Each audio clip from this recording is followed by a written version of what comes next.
It's really easy to go on a ride in Sun Valley that is too epic. Definitely got off the beaten path. We are pushing our bikes again. Straight up the hill. Go, catch him and catch him. Woo! They're just checking the map because there's a little bit of confusion. Oh, here's the trail that people actually ride. Everything still works out in the end. No matter what they call it. Hey team, welcome back to the channel. If you're new, I'm Sid. And I'm Mackie, and here on YouTube, we are bringing the mountain bike race experience to you. And today we are in Ketchum, Idaho, and we are going to head out on an epic ride. It's really easy to go on a ride in Sun Valley that is too epic. We're planning our epic mountain bike ride here in Sun Valley. We've done... Yeah, we've been riding, but we haven't really They've been in the like yet. 2 to 3 hour range, and we want to do like... This one's going to be... Yeah, Mike said 2 to 3 hours, but we're like, Mike, we haven't done an epic Sun Valley ride. So this is going to be an epic one. Yeah. I think we've got everything ready for tomorrow. Let's do a quick pack check. This is the Osprey Siskin 12. Hip belt pockets, similar to the Raptor, really nice. Let's see, on this side I have some Scratch matcha chews. I like my food to be easily accessible. More food. There's a nice outer pocket here, which we probably will not be using tomorrow because we are not going to be wearing knee pads. But they're a great place to just throw your knee pads in there if need be. I really like this fully fold open pocket. This is a style they took from the Zealot, which is a pack they did for a while. But there's just lots of space in it. I've got a little Adventure Medical Kit 0.5. Big ride out in the middle of nowhere. Figure it's worth having. Do you have your bandana though? Oh, I need to grab a bandana. I have a bandana. If you don't understand the bandana, check this video up there and you will understand the bandana. So normally we don't bring pumps, we just ride with CO2s, but with a really long ride like this, you don't want to run out of CO2s and then be like totally screwed. Osprey tool pouch. In here I have some chain lube, some zip ties, a cable, spare cable in case something really dramatic happens, a patch kit in case really bad things happen, spare derailleur hanger, which hopefully will not need that, but if you do, man, it is nice to have a spare derailleur hanger. And then a 12-speed quick link, so that if we have any chain issues, I have some more chews and another bar in there because I hate being hungry. I've got tire lever, a couple of CO2s, plus a CO2 head, a multi-tool, some plugs, and an EpiPen, because it turns out this guy definitely allergic to wasps. I also have some emergency chamois butter, which I really hope not to use tomorrow, but if you really need chamois butter, it's really nice to have it. Here's the bandana Sid mentioned. There are a lot of first aid things you could do with a bandana. So bandana plus small first aid kit, really helpful. And then this is a windbreaker jacket that folds down ridiculously small. This is one that Pearl Izumi makes, and I just love having this in there because if it gets really cold, that one extra layer of protection makes a big difference. And then finally, water, which you can't see in there, but this is a 2.5 liter hydration reservoir. I suspect we're gonna want that full 2.5 liters because we're guessing tomorrow's ride is going to be somewhere in the 4 to 5 hour range. Sid will be carrying very similar to what I am. She won't carry a first aid kit because I have the first aid kit, but she will be carrying sandwiches for us, and that's a very important job. So one person carries the first aid kit, the other person carries the sandwiches. Everything is going to be okay. And just because it's fun to show everything all laid out, here you go. This is everything I will be carrying for tomorrow's ride. Not done? I don't get to show them yet? Okay. I'm just gonna show my tortilla flipping. Salmon tacos. Compliments of Sydney. Bits of avocado. Okay. Beautiful. Salmon tacos with a lime cabbage beet slaw, avocado, and some feta cheese. Wow. Alright, we are up. making breakfast, doing things before 8 a.m. It is freezing. And it's not a race day. It is freezing. Mackie's making some migas. Yeah. So there's definitely frost on things this morning. I was gonna moan for a second, but I feel like we haven't had summer this year. We've had 2 weekends that were hot, and we were racing both of them, and it just destroyed us both times. One was Downeyville, the other was Grand Junction. The entire rest of the time, it's been like freezing. Should we do this? You look kind of cold. All right, let's ride. Our ride started out with 10 miles of gravel on Warm Springs Road. This road takes you through what is, at least in our opinion, one of the most beautiful valleys on Earth. So we decided to stop and check out the local real estate market. Not too shabby, huh? And it's for sale! Oh yeah, how much?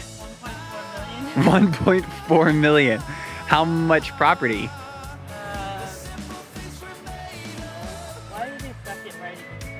Yeah, they're terribly written. This is our second one we stopped at. The first one was just under $1 million. You know, pocket change. I think it's less than an acre. Less than an acre? And it's 1.4 million? Jeez. After 10 miles of road, we turned off onto single track and started our climb. So we rode 10.5 miles on the road. Now we are on a trail. There's this little corral thing. Up into the hills. I might need to shed already. We connected through the Adams Gulch trail system onto a trail called Adams Gulch. Definitely got off the beaten path into the slightly overgrown path, which is Sun Valley standard, I feel like. Which started off mellow and nice, but got steeper and steeper the higher we went, eventually turning into a hike bike.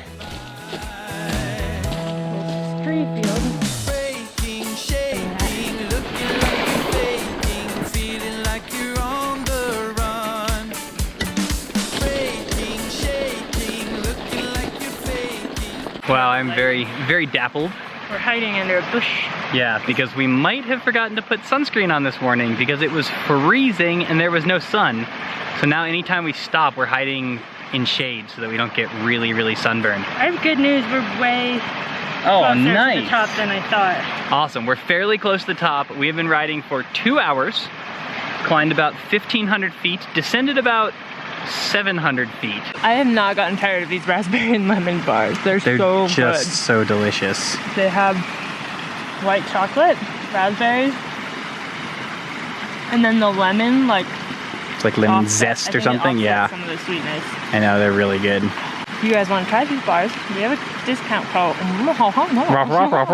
What Sid is trying to say, despite the fact that her mouth is full of Scratch Bar, is we have a discount code with Scratch. So if you want to try it out, Sid and Mackie will get you 15% off. Oh, here's the trail that people actually ride. Yay!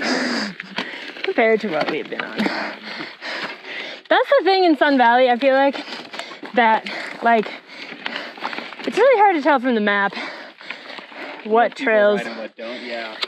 Yeah, and if you get on the trails that nobody rides, and that a bunch of cows walk over, like what we just did, it can be very slow going. Time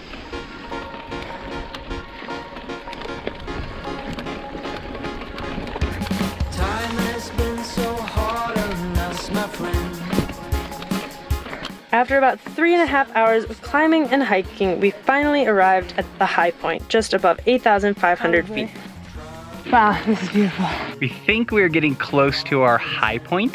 Sid is checking the map because there's a little bit of confusion, like where Adams Gulch becomes Adams Rib, and then there's the Fox Peak connector, which we need to take. See, this is where we are. We're on Adams Gulch. Yeah. And it pops in there. They don't know there's no way they'll ever get it. Wind just blows, but we keep on standing. We'll call it whatever that we want it. Don't you know there's no way they'll ever get it. Wind just blows, but we keep on standing. From there, a short descent and a couple more miles of road climbing took us to Oregon Gulch Trail. This is the only part of the ride we had ever ridden before. It's lunchtime. Definitely lunchtime. So Basically excited. went up and over one Range. mountain range. Yeah. Now we're gonna drop down a different gulch. So I think it's kind of funny is that different places have different names for like a pass or a gulch. Like here, everything's a gulch. Okay. And like in the east, it's a gap. I think gulch implies water though. Water's gonna go. In Sun too. Valley, we call them gulches, apparently. And like Breck too, isn't it like French Gulch? Or Oh is it- yeah, there are a lot of gulches in Breckenridge. They're like a pass, a gap. In New Mexico, they're all arroyos. This trail was part of the 2016 Sun Valley Enduro, and the descent is a blast. 20 minutes of high speeds, rocks, and dusty turns that drop you 1,700 feet onto the other side of the mountain range we had just climbed.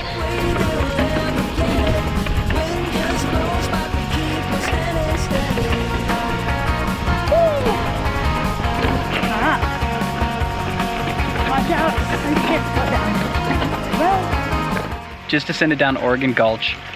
It's kind of beat up this year. Like when we raced it before, there were a lot few.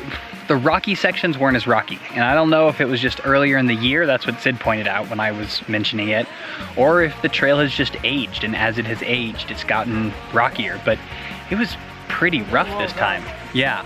From there, we headed back into new territory on a trail called Oregon Fox Connector, and things started to disintegrate. We are pushing our bikes again, straight up the hill. This climb was brutal, mostly hike-a-bike, and as we were more than 5 hours into the ride at this point, we started getting pretty tired.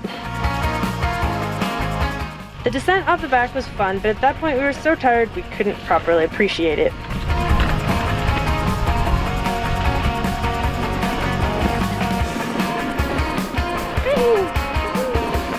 How are you feeling? I need more food. More food? I did not bring enough food. Sure we did. We have multiple more bars. Can't eat any more bars. How about a waffle? No. How about a pine needle? No. How about some mulch? Then you better eat a waffle. From there was one more climb. This one only a few hundred feet, but it felt way, way bigger. Go, catch him and catch him. Woo! Got boosty. And at that point, we had to make a decision. Keep climbing on single track to save ourselves a few miles, or take the flat bike path into town. So we made a change of plans. We're going to drop all the way into Ketchum, which only adds a little bit and is good because there's food in Ketchum. Yay. And this has taken way longer than we thought it was going to. We're pretty hungry, so we're gonna go probably get a burrito. For the hours that we were on like backcountry trails, like we went 4 hours and didn't see a single other person. Talk about contrast. Straight out of beautiful backcountry into multi-million-dollar mansion land. We survived, guys. We made it. We're here at Ketchum Burrito because we're in Ketchum, obviously we'd go to Ketchum Burritos, duh. How are you feeling? Alright, I was really hungry. I'm still really hungry, but now that I know the food is coming, I'm feeling You're feeling a little better?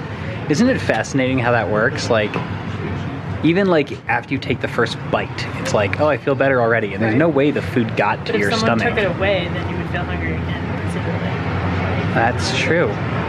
Should we test that today? Me. Should I give you a bite and then take it away? I sort of figured it would be dangerous. Oh, this is what I like to see.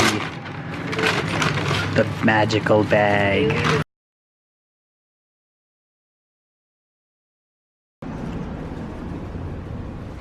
How you feeling? Oh, so much better. The final 12 miles back to our campsite were rough, but our stomachs now full of burritos, we were able to push through, and after nearly 8 hours on the bike, we did make it back to our campsite.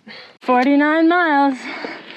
We must be tired because we considered doing an extra half mile out and back on the road to make it 50, but we both decided, nah. Good job. Let's get in the river. Yeah. Thanks for coming along, guys. That was a pretty epic ride. We had a good time. Hopefully you enjoyed this video. If you like this kind of day in the life video, the whole playlist, and it'll be right up there. And we'll see you over there. In the meantime, don't forget to be more awesome.